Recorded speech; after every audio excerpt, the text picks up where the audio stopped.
Today's podcast is brought to you by our friends at Bandzoogle. Built for musicians, by musicians, Bandzoogle powers the websites for tens of thousands of artists around the world. Their simple step-by-step system will get you online in minutes. Choose from dozens of mobile-friendly templates, then customize your design in just a few clicks.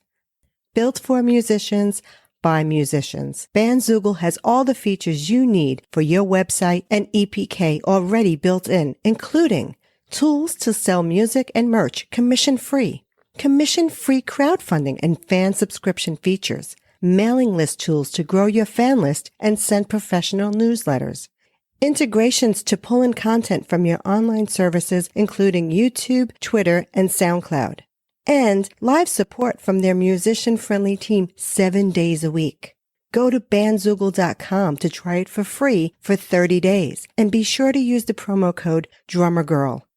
That's all one word, to get 15% off for the first year of any subscription. Hello, my Drumsters. It's Marie Mutel. Welcome back to another episode of The Little Drummer Girl. I am going to share with you one of the segments that we had on the Tampa Jam It's Time to Pivot Online Summit, and this is with Ian Anderson Gray from IAG.me. So if you're looking to move into vlogging or live streaming, this guy can really help you and teach you the 5 Ps of producing a segment. And so he shares that with you today, and I really hope you enjoy this. Stay tuned for more releases from the summit. I will be sharing those as well. And you can also check out the video version at the Tampa Jam vlog at YouTube. Enjoy. Welcome, my jammers. Welcome back to the Tampa Jam Online Summit. I'm your host, Marie Mutel, and today we have Ian Anderson Gray from IAG.me, Seriously Social, here with us today. That's right, here with us today from across the pond in the UK. He's got a really tight schedule and he's got a lot going on. He speaks around the globe, and I mean, you name it, he's been there as a speaker. He is the founder of the Confident Live Marketing Academy and the Confident Marketing Podcast. He has so much information that he's going to teach you guys today on the ways that you can save time, because there's a lot of moving parts when it comes to doing something online, especially if you're thinking about doing a podcast or a vlog or any kind of live streaming. There's a lot to learn and to know, and you want to be sure that you check all your boxes off before you go up and do something, right? So that's why we have Ian here today. He's going to share his wealth of knowledge with you guys. So let's get Ian on the line. Ian, thank you so much for joining us today. I'm so excited that you're here because I just want to pick your brain because you have so much information on this topic that I don't even know where to begin. But thank you. Oh, it's a pleasure to be on. Thank you so much for having me. Fate is really bizarre. I just recently looked at something that this beauty blogger did about doing a Facebook Live, and she mentioned your website, which I went to, and I see, how you created this Facebook Live button for people to use. And I was like, this is awesome. And now here you are. So I'm just blown away. So thank you again for being here. Oh, it's great. Well, I mean, that's how it all started for me back in, I think, 2016 is when Facebook Live first came out. And Facebook Live at the time was really difficult to use unless you had a phone. And actually, that's how it started for me because I didn't have access to Facebook Live. I was an Android user at the time. And I think it hadn't been rolled out to the UK. So I tried to find other ways of doing it. And so that's how I created that blog post and the button to try and make it a little bit easier for people. Because before that, you kind of almost needed a PhD in, kind of live video or something, to get it running. So that's how it all started. And then I kind of realized actually live video is something I was really passionate about because my background as a professional singer, and I had that performance background. I had the teaching background, so I love to teach people. And then I've always been a bit of a geek in a good way. I like to think I've got social skills. And so all of those three kind of amalgamated. And so I've been teaching about live video and doing live video ever since. I love that. And I love what you're saying. You were a teacher. So being able to teach is not an easy thing because a lot of people think, because if you know a topic really well, sometimes you forget that sometimes it's the stuff in between everything that we know is the stuff that we need to know.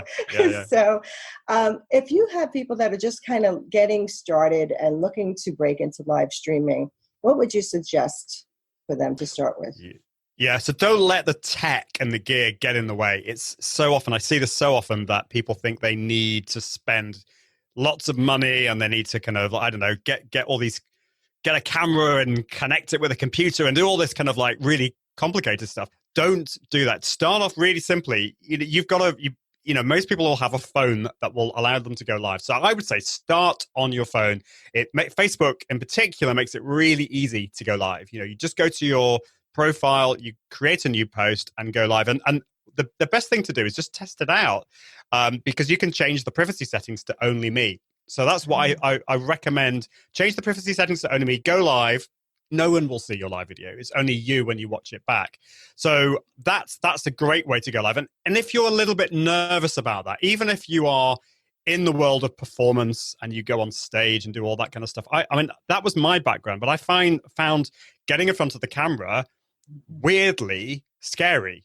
And there's something about the camera that I call it an energy sucking device. It tends to suck our energy because it's an inanimate object. We're used to performing in front of people who we can see and we get our energy from that. But the camera doesn't do that, or the phone doesn't do that. So there may be things that you need to do before you get on to going live in front of the camera. And a great place to start, which might seem a bit of a strange thing to say, are Instagram stories. Now, whether or not you use Instagram on like a lot, I mean, I'm not a massive Instagram user, but I find the stories part really helpful, because all it is you sharing, going on camera for 15 seconds. I think we can cope with 15 seconds. And if you can do that daily, that's just getting that consistency. It's getting you used to getting in front of the camera.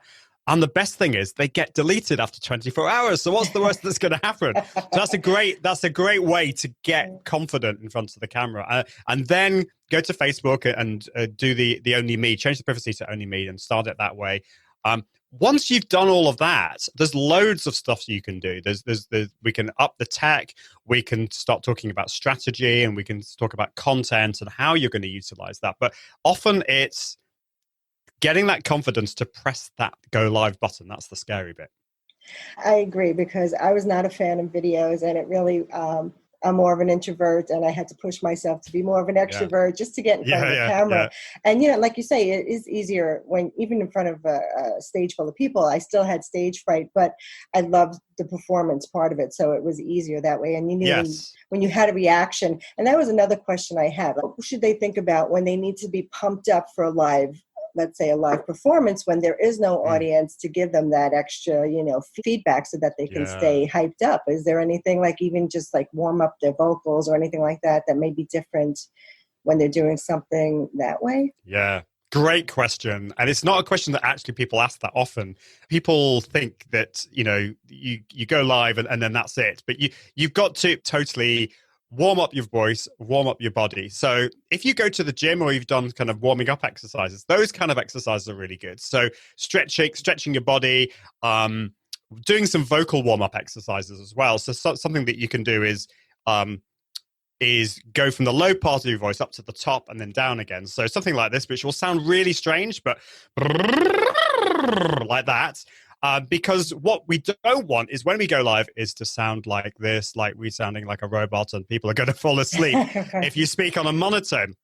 So using the highs and the lows, breathing exercises. There are loads and loads of exercises I could talk about now, but that's really good. Physical exercises. So, I mean, I have what I call the Confident Live warm-up formula, and it starts off with flexibility and relaxation. So that is the stretching exercises. So I will stretch up to the ceiling for 7 seconds, and then I'll shake the arms and legs out. The next stage, I'm going to forget all of this. What's the next stage? The next stage is posture. So that is making sure, before that, you need to make sure that you're relaxing your upper body. So I will give my shoulders a bit of a massage, just get rid of any tension that I've got. Oh my goodness. Which Lord knows we all have a lot of that there, right? Yeah, I think I need a bit more of that. So get rid of that tension. Then the next thing is posture. So I call this the noble posture. So this is my background is classical singing, but there's probably different ways of describing this depending on what kind of training you've had. But it's I like to stand when I'm doing my live videos because I think that is a way to keep that energy going. I find if I sit down, I start to relax too much. So standing up is really good, and it's a case of looking confident. So it's confident. So I call this the noble position because it's like you're a noble person. So it's your shoulders down, your chest erect. You're looking confident. That's a really good place to start. So that's posture. Then it's breathing, breath control. So this is thinking about breathing into your sides, using your diaphragm, using your breathing muscles that way. Breathing slowly is really important. And then we're on to diction. So that is making use of your teeth and your lips and your tongue. So you can come up with silly tongue twisters like gada gada bada bada gada gada bada bada, or make up your own. So you're really using that. Then there's the pitch interest thing, which I've talked about, which is using the lows and the highs in your voice, making sure that you're just raising your voice up and making it sound a bit more exciting. And then you can put all of those together and come up with a silly song. So the silly song that I I get my clients to do, which sounds ridiculous, asking people to do a song, but it's a great way to get rid of that nervous energy and to have a bit of a laugh. There's nothing quite like starting a live video with a smile on your face. So the one I do is it's to the tune of the William Tell Overture, which is the that one, and you sing it to the words "Daddy's got a head like a ping pong ball," which is very strange, and so basically it goes like this. Daddy's got a head like a ping pong ball. Daddy's got a head like a ping pong ball. Daddy's got a head like a ping pong ball, like a ping pong ball. And I think it amalgamates all those together. The final thing on that, if it's okay just to mention this, is heightened authenticity. So this is all about making sure that you are still you're authentic. No one wants you to be a carbon copy of somebody else or this robot. So that the authenticity is important, but we want the energy to be heightened. And this is the thing that you need to think about as you go through your video. You need to remind yourself about this. And so if we were talking one-to-one in person, then I would probably speak to you like this. So how are you doing? You're doing all right. That energy level is very low. If I was speaking to like a group of people, like a workshop, then my energy levels would be even more. So come up with your tagline. My tagline is level up your impact and authority using live video. And then I'll repeat it at the different energy levels. So I've done the energy level 1, which is one-to-one. I've done energy level 2, which is in a small group. Energy level 3 is in maybe more of a workshop. So that would be level up your impact and authority using confident live video. If I'm on camera, you have to bring the energy up more than you think. It has to be more over the top than you might feel comfortable with, because the likelihood is the energy is going to get sucked out of you. So I would do level up your impact and authority using live video. So I'm still me, but I've got more energy. And then finally, you could do a really over the top one. Imagine you were doing a keynote in front of 10,000 people. And you've got loads more energy. So level up your impact and authority using live video. And you'll feel a complete idiot doing that. But that's good because you've just made sure that you've proved to yourself that you can give more energy into it. So yeah, loads of things there. Sorry, I've gone on a bit much there, but I hope that's all helpful. That is so helpful. I mean, I remember some of the practices, when you're on a stage, you had to project and make sure you could, get to the back of the room there. And it really did make a difference because trying to breathe through the diaphragm and pushing out the words and diction was really key because, a lot of people, sometimes we mumble. And if it's not clear, people are like, what are they saying? Absolutely. I'm so excited to have you share that with us. I also love that you have all these checklists and things like that before producing. You talk about the 5 Ps. Can you tell us about that a little bit more? Yeah, the 5 Ps of live video. So it's really about thinking that the whole process of creating a live video. There's a lot of moving parts. And once you get all of these in place, it becomes really easy. And we can maybe talk about one of the, some of the things that make live video such a powerful medium. But the 5 Ps it starts off with planning, P for planning. So this is, what kind of show are you going to do? Where are you going to be going live? Is it Facebook? Is it YouTube? Are you bringing on a guest? What are you going to talk about? So it's the planning stage. And I can't I can't recommend this part more. I mean, it's so important to plan that out. And so I will use different methods. I was talking about this recently, that using a project management tool can be really good. You could use something like Asana, but you can't beat pen and paper. So don't overcomplicate it. Just write all of these things down, all the steps that you need to plan what you're going to talk about. Plan things like what's the first thing that you're going to say? If you're bringing in a guest, when are you going to introduce them? What are you going to talk about? What are the questions you're going to ask them? Or if it's just you, what are the 3 main points that you want to share in that? And then put that in a document, whether that's on a Google Doc or whether it's in Asana or whatever. It doesn't matter. So that's really, really important. That's going to come into play later on in some of the other P's. So once you've done that, we're then on to the pre-promotion stage. So you're going to be going live, say, next Wednesday at 2 p.m. Now, currently, the only person that knows about that is you, and that's not good. So if you're going to go live at 2 p.m., how many people are going to watch you from the start? It's a big 0. Okay, so you want to let people know that you're going to go live. So the way to do that is to let people know. So if you've got an email list, let them know. If you're on social media, Facebook, Twitter, LinkedIn, whatever it is, let people know about that.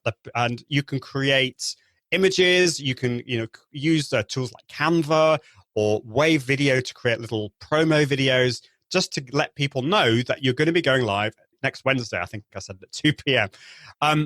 Now, the other thing that you can do, this is a little bit more advanced, but I do recommend this. On Facebook and YouTube, you can schedule your live video. So you can actually, if I was going to do this today, I could go into Facebook or YouTube and create a scheduled live video for next Wednesday at 2 p.m. And the great thing about that is a post is created now that your fans will be able to see, and they can add comments, and they can subscribe to be notified when you actually do go live next Wednesday at 2 o'clock. And it's the same on YouTube as well. So that's definitely good. And the great thing with that is you get this link, which you can then share on social media. You can share on your email. You can even, if you're going to be really fancy and really advanced, you can even use messenger bots using tools like ManyChat, and that's more advanced.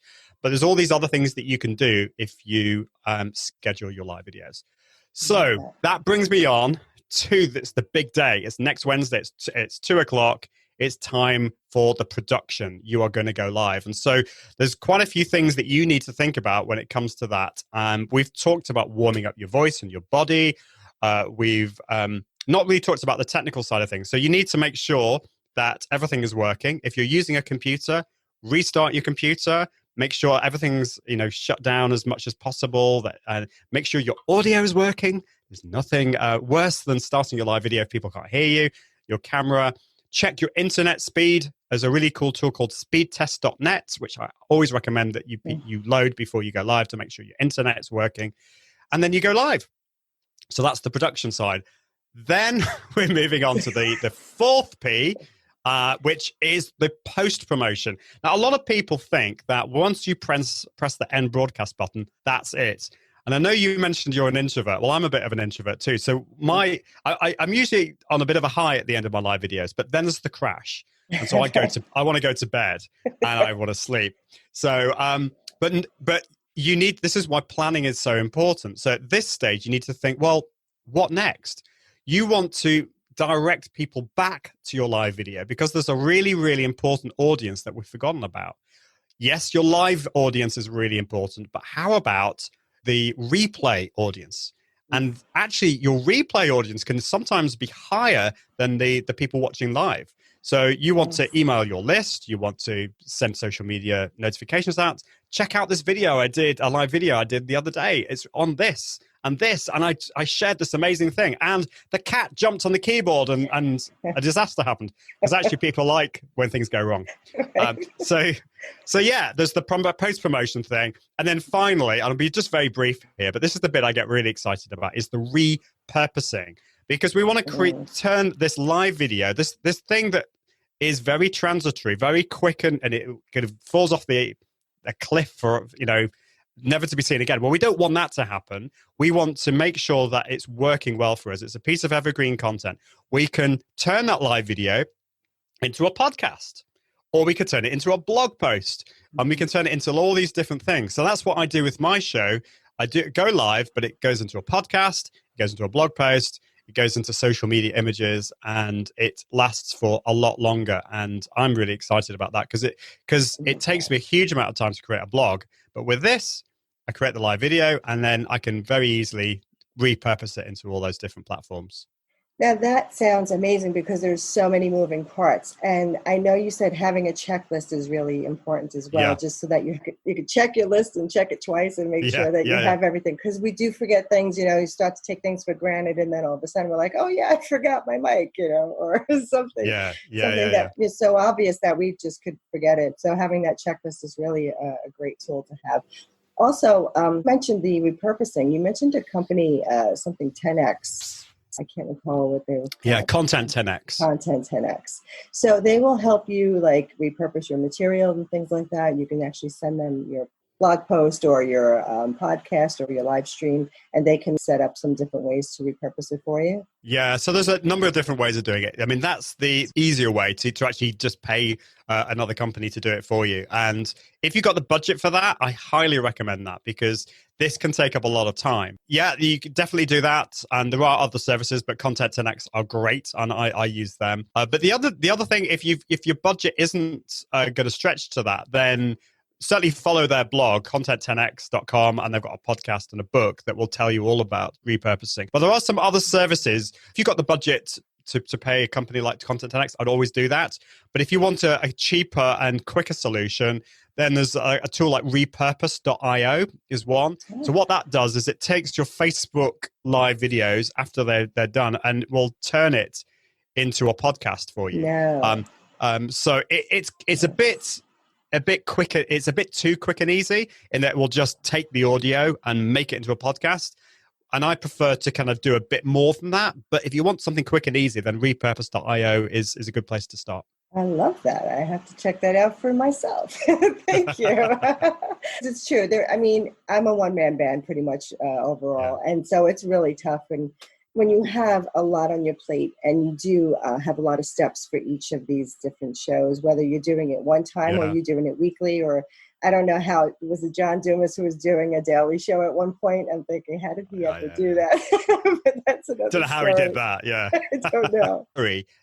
I'm talking about this now about, 4 years into doing live video professionally, and just over a year after launching my podcast and live show.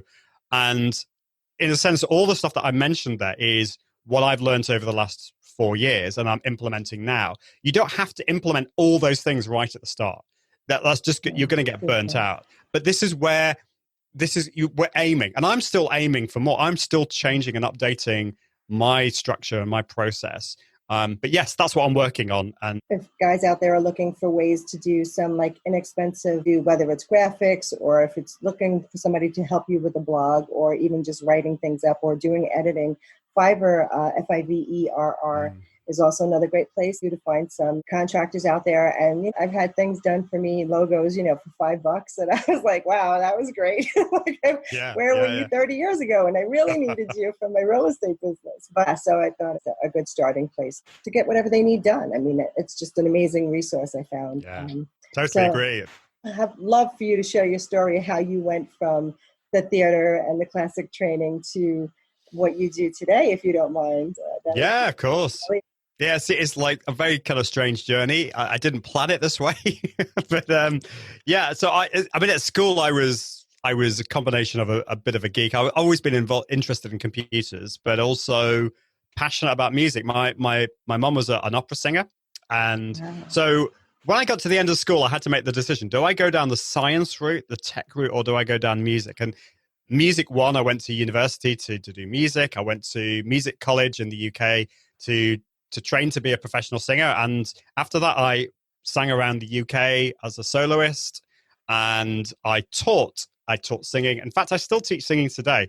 Oh, wow. But I was always interested in technology, and so my dad retired, and we decided to set up a web agency together to build websites for for musicians originally, but then we broadened it out to businesses in general.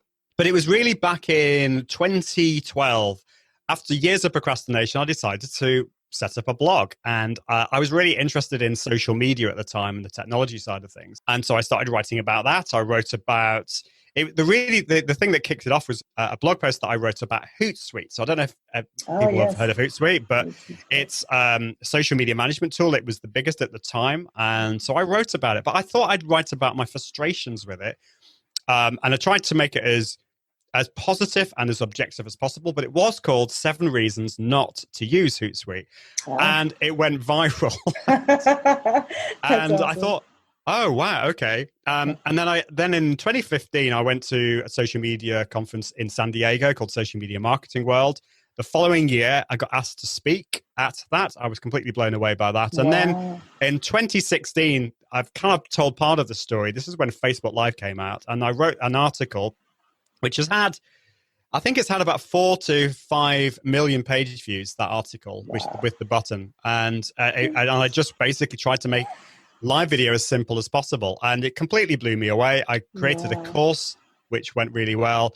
And I had that epiphany moment when I realized, wow, social media, technology, teaching, performance, all rolled into one. And so that's what I've been doing ever since. Wow, I love that. That is awesome. And it's so true, because you don't know what your life can bring you when you just start following your passion, and you had 2 passions, and to bring them together like that. I mean, that's more than gold. I mean, you hit the jackpot. So that's awesome. Yeah. That's great. Thank you for sharing that. No, my pleasure. So I know our time is just about coming to a close here. How can our viewers stay in touch and learn more and listen to your podcast and find you? Yeah, well, I'm always happy to, if anyone's got any questions. I mean, the best place really is my website, iag.me, and there's loads of blog posts about social media tools, but also live video as well. But yeah, probably the best place is my podcast, which is the Confident Live Marketing Podcast. And the best place for that is iag.me/podcast. I love it. And one last thing I wanted to ask you, what would you suggest, any different streaming services out there? What would you say is the most user-friendly for them to start with? Is it StreamYard, or should they do something like Ecamm? What would you suggest? Well, yeah. So if you go to my website, there's a blog post I've written recently, which is the top live streaming tools. So I would check that article out, and it goes through all of them. But just very briefly, I said start on your phone, but then there's loads of advantages in going live from your computer, such as the ability to schedule, the ability to bring in guests, the ability to have more professional webcams and microphones and things like that. So yeah, probably the easiest tool to get started with is StreamYard. StreamYard works in the web. It works for Macs and PCs. You can bring in guests. It's really, really easy to use. There are alternatives. There's BeLive, which is another one, BeLive.tv. And there's also Restream, Restream.io, which has something, it's called Restream Studio, which allows you to do that, to do it through the web. But the tool that I use a lot more these days is called Ecamm Live. And I love it. It offers a lot more power. It's really easy to use still. It is only for Mac users, unfortunately. So if you're a PC user, you'll have to find, well, I can talk about alternatives in a minute, but that's great. And I actually use, this is a bit more advanced. I use Ecamm Live together with Restream.